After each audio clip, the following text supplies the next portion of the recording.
95% of organizations have a documented strategy. 3% execute it as planned. Those aren't typos. The gap between strategy and execution isn't a management problem. It's a discipline problem. And it's costing your organization hundreds of millions in unrealized value every year. You've been in the boardroom.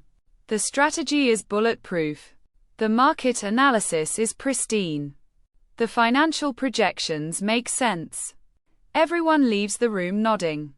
Then 6 months later, nothing has moved. The sales team never aligned. Engineering built something different. Finance shifted the budget. And your CEO is wondering why the initiative that cost $2 million in consulting fees delivered exactly nothing. This isn't incompetence. It's not laziness. It's a systemic failure to translate intent into action. According to recent research from McKinsey in 2025, organizations that struggle with execution gap typically achieve only 35% of their strategic objectives. That means 2 out of every 3 goals you've committed to your board simply don't materialize. Your investors see it. Your employees feel it. And your competitors absolutely exploit it. The worst part: you're not solving a strategy problem. Your strategy might be brilliant. You're solving an execution problem. And execution lives in a completely different domain than strategy. Here's what we're going to unpack today. We're going to look at 3 specific execution frameworks that separate the organizations that transform markets from the ones that publish annual reports and hope nobody notices the gap between what they said they'd do and what actually happened. First, we'll examine the architecture of accountability. The unsexy structural requirement that nobody talks about in strategy school, but that absolutely determines whether your initiatives live or die. Then we'll look at velocity as a competitive weapon, not a vanity metric. Finally, we'll dissect the difference between commitment and compliance. Because your team might be doing what you told them to do, but they might not be doing what you actually need them to do. By the end of this video, you'll understand why some organizations move at light speed while others with twice the budget move like cargo ships. And you'll know exactly how to shift that dynamic in your own organization. Point 1. Accountability architecture is the invisible backbone of execution. Here's the evidence.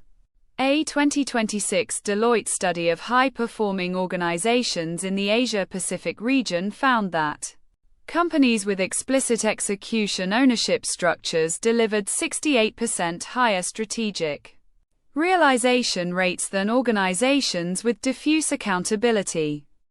That's not marginal improvement. That's the difference between market leadership and mediocrity. Most organizations think accountability means consequences. It doesn't. It means clarity. It means that when a strategic objective exists, there is one human being whose compensation, reputation, and career advancement is tied to that outcome. Not a committee. Not a working group. One person. And that person has the authority to make trade-off decisions in real time without asking permission. Real example. Grab. The Southeast Asian super app restructured their loyalty program strategy in 2025. Instead of distributing ownership across product, marketing, and operations, they appointed one executive with P&L authority and decision-making rights. That single structural change accelerated their program launch by 4 months and increased activation by 42%. The strategy didn't change. The execution architecture did. Application. Look at your current strategic initiatives. For each one, write down the name of the single accountable executive. If you write down more than one name, or if you hesitate, you found your first execution bottleneck. Restructure immediately. One person per major objective. Give them the authority to decide. Make the consequences real. Point 2. Velocity isn't speed. It's responsiveness to reality. The evidence is damning. According to research from Gartner in 2026, organizations that institutionalize rapid feedback loops and course correction complete strategic initiatives on time at twice the rate of organizations that treat strategy as a fixed contract. They complete them on time and with higher quality outcomes. Not instead of, and better execution and better results. Most strategic plans are written like contracts. You set the destination in year 1. And you assume reality doesn't change for 36 months. But market conditions shift. Customer preferences evolve. Competitive moves emerge. Regulatory environments change. If your execution model treats the original strategic blueprint as sacred, you're optimizing for rigidity, not results. Real example. Infosys, headquartered in India but operating globally, restructured their strategic execution model in 2025 around quarterly outcome reviews rather than annual gates. Instead of committing to a 12-month roadmap and defending it religiously, they commit to quarterly outcomes with explicit permission to reprioritize based on market intelligence. That structural change reduced time to market for new service offerings by 31%. According to their 2025 annual reports. Same talent, same budget, different execution rhythm. Application. Examine your strategic review calendar. If you only review and adjust your strategic initiatives once per year, you're competing with a lag. Compress it to quarterly checkpoints. At each checkpoint, ask these 3 questions. What assumption we made in month 1 has proven wrong? What new market signal changes our priority ranking? What resource reallocation creates the most value given what we know now? That feedback loop is where execution happens. Point 3. Commitment requires observable behavior, not just verbal agreement. Here's where this gets real. A 2025 World Economic Forum study found that 68% of strategic implementation failures trace back to insufficient commitment at the middle management level. Not senior leadership. Middle management. The people who control daily resource allocation, hiring decisions, and team attention. You can get an executive team to nod at a strategy. What you can't get them to do easily is reallocate their team's time and attention from what they've always done toward what you're asking them to do. Because what they've always done has become identity. It's comfortable. It has political capital behind it. Strategic execution requires them to say no to good work in service of new work. And most organizations never ask them to make that choice explicitly. Real example. A Singapore-based financial services company committed to a digital transformation strategy in 2024. By 2025, they were failing. Not because the strategy was wrong. Because when their regional heads had to choose between staffing a legacy compliance project that protected their current business and staffing a new digital platform that protected their future business, they chose legacy.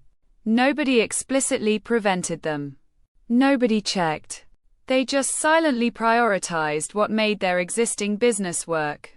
When the CEO restructured accountability to require each leader to publicly commit to specific resource shifts, with quarterly transparency on where that team spent actual hours, everything changed. Suddenly, middle managers couldn't hide behind political complexity. They had to choose. Within 6 months, the digital initiative accelerated dramatically. The strategy didn't change. The visibility into commitment changed. Application. Here's your diagnostic. Pull your organizational calendar for the last 3 months. Where did your teams actually spend their time? Compare that to your strategic priorities. Where there's a gap, you don't have a strategy problem. You have a commitment problem. Your middle management is compliant but not committed. Your role is to make that visible and give them explicit permission to stop doing the old work. That's not mean. That's leadership. Picture your organization 18 months from now. If you implement these 3 shifts, your accountability architecture is crystal clear. When an executive walks into a strategic review, there's no ambiguity about who owns what. Decisions move fast because authority is distributed. Blame doesn't exist because responsibility is singular. People want accountability because it gives them agency. Your board sees strategy moving from talk to results. Your investors see your execution rate accelerate. Your employees see leadership that means what it says. Your execution rhythm has shifted from rigid annual plans to responsive quarterly cycles. When the market moves, you move. When a customer signal emerges, you adjust. You're not slower than your strategic plan said you'd be. You're actually faster because you're not defending assumptions that reality has already disproven. Your time to value shrinks. Your competitive advantage hardens. Your middle management is fully committed, not just compliant. They've made the visible choice to shift their team's time and attention toward what matters. They feel ownership because ownership is real. They see progress because progress is visible quarterly. They're not exhausted by strategy fatigue because they're not pretending to do 2 jobs at once. They're focused. The result isn't a more eloquent strategy document. It's a completely different organizational reality. You're one of the 3% that executes as planned. So here's your challenge this week. Pick one active strategic initiative. Write down the name of the single accountable executive. If you can't write that down cleanly, that's your first move. Restructure that initiative to have explicit, singular. Thanks for listening. If you found this valuable, please subscribe to Apex Minds D4J for more powerful insights. See you in the next one.